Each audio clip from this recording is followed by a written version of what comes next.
राजधानी जयपुर के ज्योति नगर राजस्थान मुस्लिम वक्फ board office के अंदर आज वक्फ बोर्ड ऑफिस में सुबह से ही मीटिंगों का दौर चल रहा है। पुरानी कमेटियां जो कि राजस्थान में बनी हुई हैं, जिनको बने हुए 10-10 साल हो चुके हैं, उनको बदलाव की ज़रूरत है। ऐसे में आज मुस्लिम फोरम, मुस्लिम कमेटियां, मुस्लिम तंजीमें यहाँ इकट्ठी हुई हैं और उनकी यही मांग है। और कई तंजीमों ने, कई मुस्लिम पार्टियों ने, कई जयपुर शहर के मस्जिद और मोतबर लोगों ने मुस्लिम मुसाफिर खाना की तौलियत कमेटी को भंग करने की मांग करी है और कहा है कि जो तौलियत कमेटी है उसको काफ़ी साल हो चुके हैं बने हुए, वहीं इस तौलियत कमेटी को हटाकर नए कमेटी का गठन किया जाए।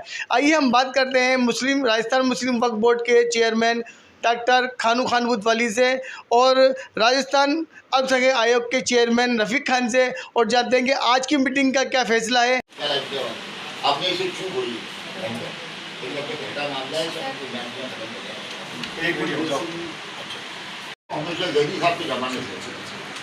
आज की कम्युनिटी की जो भी कमेटी आई है उसमें किसी मेंबर ने को हस्ताक्षर किया, जो आपने दे दिया वो फाइनल। अब दूसरे अदर मेंबर्स आए जो एरिया वाली मेंबर्स थे, उनकी सबकी रिकमेंडेशन के साथ बोर्ड में पेश हो गई। अगर अपन को नाम जुड़वाना है, चेयरमैन साहब को नाम जुड़वाना है तो जोड़ जाना है, 4 आदमी जोड़ दो, 3 आदमी हो दो, इसको स्पोर्ट पे ले लें अपन, इसमें कोई आपत्ति नहीं। लेकिन एरिया मेंबर्स की रिकमेंडेशन के ऊपर अगर आप कमेटी बनाते हो तो उसकी रेस्पॉन्सिबिलिटी है। आपका बोलने का तरीका सही नहीं है। नहीं सर, हम 50 बार आ चुके हैं सर। सर 50 बार आ चुके हैं, हम 50 बार आ चुके हैं श्रीमान। बोलने का तरीका होता है। मैंने कोई गलत बात नहीं बोली है। आप एक आदमी जो बोल रहा है, आप क्यों बोल रहे हैं बीच में? नहीं श्रीमान, आप पार्टी मत बनिए, आप पार्टी मत बनिए। पार्टी नहीं बन रहा, लेकिन मैं समझता हूँ आपका हो गई। मैंने शिकायत कर रखी है ऑडिट की, 3 बार उन्होंने आज तक जवाब पेश नहीं करे। आप 4 आदमी मंदिर क्या दो और 1 आदमी बोलो। हमारी तरफ से तो हम अपना मुस्लिम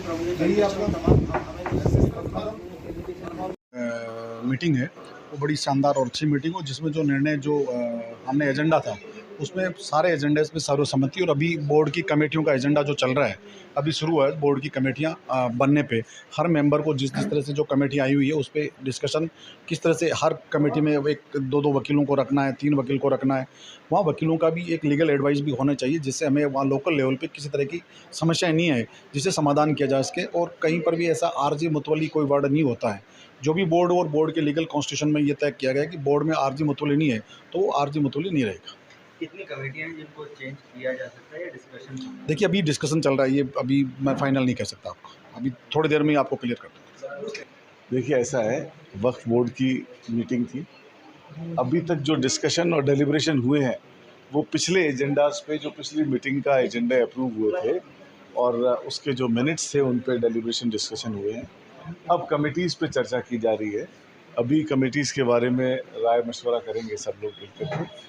और जो मेजर बात है, आज जो मुख्य रूप से जिस बात पे डिस्कशन हुआ वो ये हुआ कि वक्फ बोर्ड की रेवेन्यू कैसे बढ़े, कैसे वक्फ बोर्ड जो वक्फ का कायदे से जो काम है वो काम कैसे सुचारू रूप से चले और कैसे आम आदमी को उसका फ़ायदा मिले। जिन लोगों ने, मैं उन लोगों को भी याद करना चाहता हूँ ऐसे समय पे, जिन लोगों ने अपनी जायदाद वक्फ के नाम करी और जिनकी वजह से आज वक्फ बोर्ड चल रहा है। और बहुत सी जगह जब ऐसे समय के अंदर जब मस्जिदों के लिए, मदरसों के लिए और दरगाहों के लिए और तमाम फैसिलिटी के लिए जगह आज 1000 गज ज़मीन ढूंढ पाना मुश्किल होता है, ऐसे समय में वक्फ बोर्ड के पास में वो लोग जो अपनी लाखों करोड़ों रुपए की मिल्कियत वक्फ बोर्ड को डोनेट करके गए हैं, उनका सही तरीके से निर्वहन कैसे हो, कैसे आवाम को उसका फ़ायदा मिल सके और कैसे जनता उसका लाभ ले सके, इस बात पे विचार विमर्श किया गया। और उनको किस तरीके से डेवलप करें ताकि वक्फ बोर्ड को रेवेन्यू मिले और जो जिस तरह का काम वक्फ बोर्ड करता है उसको हम एग्जीक्यूट कर सकें। नई कमेटियों को लेकर क्योंकि कई कमेटियां सालों पुरानी थी, हो रहे हैं कि एजुकेटेड लोग आए, नए लोग आए, ताकि इनका वो हो सके, समीक्षा हो सके। जहाँ जहाँ भी चेंजेस की ज़रूरत लोगों ने समझी और हमें ऐतराज़ पेश किए, वहाँ हम विचार कर रहे हैं। जहाँ कोई डिस्प्यूट नहीं है, कोई एजिटेशन नहीं है, वहाँ हम एग्जिस्टिंग कमेटी को अप्रूव कर रहे हैं। जिन जगह पर ऐतराज़ है लोगों के और जिन जगह पर कोई काम करने के तरीके में दिक्कत है या कहीं करप्शन के आरोप हैं, उन पे हम ज़रूर डिस्कशन और डेलिब्रेशन कर रहे हैं। बाकी मुझे नहीं लगता कि बहुत ज़्यादा कोई डिस्प्यूट कमेटीज़ के अंदर है।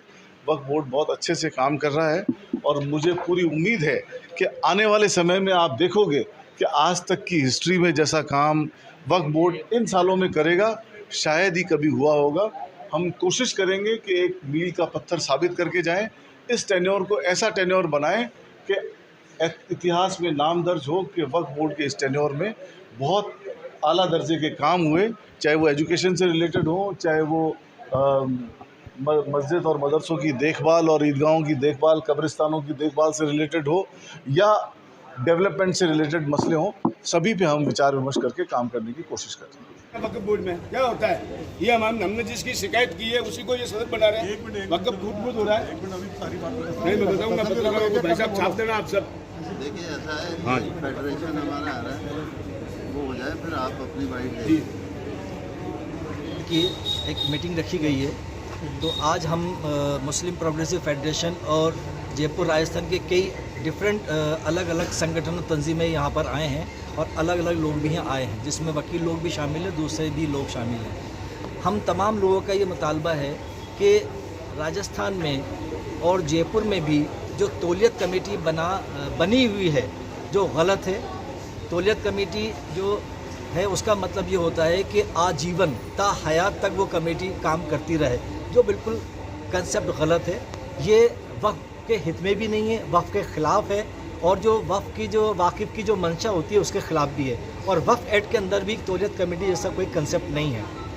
लिहाजा आज हम लोग यहाँ अभी जो मीटिंग चल रही थी उसके अंदर चेयरमैन साहब और जितने भी और लोग थे मेंबर, शाहिद हसन साहब हैं, रफ़ीक साहब हैं या शब्बीर साहब हैं या टाक साहब हैं या यूसुफ साहब हैं, जितने भी जो मेंबर थे आज उन सब के साथ हम जाकर मिलकर आए हैं सभी लोग। और उन्होंने ज़बरदस्त तरीके से पुरजोर हमने ये मांग रखी और एतराज़ किया है कि जो तौलियत कमेटी है ये कंसेप्ट ख़त्म किया जाए और जितनी भी तौलियत कमेटियाँ हैं उन सबको बर्खास्त करके नई कमेटी गठित की जाए, जिसमें जयपुर के मुस्लिम मुसाफिर खाने की तौलियत कमेटी भी शामिल है। MPF का उन लोगों ने अपने तरीके से सारी बात को चेयरमैन साहब और जो जिम्मेदार बैठे हुए थे कमेटी के, उन सब के सामने इस बात को रखी है और उन्होंने इस बात को संजीदगी से सुनी है। और हमारा कहना ये है कि लॉन्ग लाइफ कमेटियां बनाना मुनासिब। जिस तरीके से सरकार का एक तरीका है कि 5 साल के अंदर चेंजेस आ जाती है, तो वक्फ बोर्ड है या दूसरी संस्था है 3 साल में चेंजेस आ जानी चाहिए। अगर कोई इंसान अच्छा काम कर रहा है तो उसको आप रिपीट कर लो, लेकिन कमेटी चेंज करो। ये कमेटी एक ही को कंटिन्यू जारी रखना मुनासिब नहीं है। और जैसा अभी इस्माइल भाई ने कहा था घाटगेट के ऊपर जो मेन ज़मीन है उसके बारे में, तो एक वक्त के ऊपर शाहीन अली साहब यहाँ पर सेक्रेटरी हुआ करते थे वक्फ बोर्ड के, उस वक्त नगर निगम ने उसके ऊपर कब्जा कर लिया था। उस नगर निगम के कब्जे को छुड़वा करके वहाँ पे बाउंड्री वॉल करवाई थी, हम लोग वहाँ पे मौजूद थे। उसके बाद में वक्फ बोर्ड ने कभी कॉल नहीं किया किसी भी मामला को लेकर के। आपने देखा और सुना हमारी बात राजस्थान मुस्लिम वक्फ बोर्ड के चेयरमैन डॉक्टर खानू खान बुधवाली और अल्पसंख्यक विभाग के आयोग के चेयरमैन रफ़ीक खान से बात हुई। उनका यही कहना है कि अभी मीटिंग चल रही है, जारी है, शाम तक नतीजे आएंगे। क्या नतीजे आएंगे, कितनी कमेटियों का गठन किया जाएगा, कितनी नई बनाई जाएंगी, वो शाम को रिजल्ट निकल पाएगा। कैमरामैन अब्दुल नदीम के साथ इकराम खान, हेल्पलाइन न्यूज़।